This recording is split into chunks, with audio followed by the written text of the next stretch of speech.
میں اب سمجھتا ہوں کہ پتہ نہیں یہ لطیفہ ہے کیا ہے، اگر وہ یہ کہہ رہے ہیں کہ ملک عمران خان صاحب کے بغیر آگے نہیں بڑھ سکتا، تو عمران خان صاحب کوئی پاکستان کے لیے اجنبی کردار نہیں ہے۔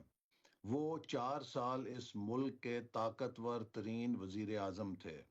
ان کے پاس پنجاب کی حکومت تھی جہاں انہوں نے اپنے ایک ہینڈ پک وزیر اعلیٰ کو چن کر لگایا تھا، جنہیں وہ کہتے تھے وسیم اکرم پلس ہیں۔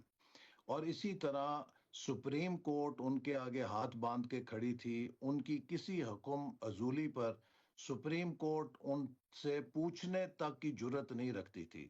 اسی طرح اس وقت کے فوج کے سربراہ D G I S I بالکل ان کے کہہ لیجئے کہ جیب میں تھے یا ان کے کنٹرول میں تھے۔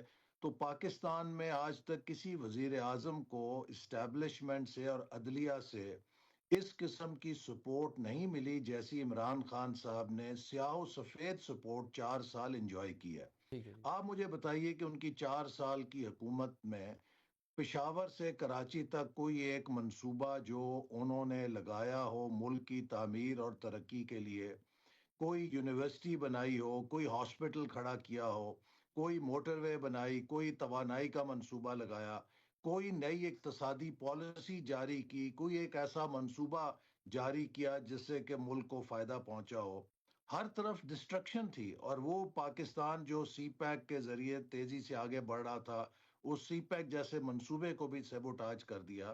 ملک میں مہنگائی کا ایک دروازہ کھول گئے جسے آج تک ہم اب قابو میں مشکل سے لے کر آئے ہیں۔ ملک کے اندر نفرت کی دیواریں کھڑی کر دیں۔ صرف ایک کریڈٹ انہیں جاتا ہے کہ انہوں نے اپنے فالوورز کو چور ڈاکو کا ایک تسبیح سکھا دی ہے، اور دوسرے گالی گلوچ کا ایک نیا کوئی ڈکشنری انہوں نے تیار کی ہے جو سوشل میڈیا پہ استعمال کی جاتی ہے مخالفین کے لیے۔ اس کے علاوہ تو وہ کس چیز کے اوپر کہتے ہیں کہ پاکستان ان کے بغیر نہیں چل سکتا؟ میں سمجھتا ہوں کہ پاکستان پچھلے 2 ڈھائی سالوں میں تو بہت بہتر چلا ہے کہ ڈیفالٹ سے نکل کر اب استحکام کی طرف آ گیا۔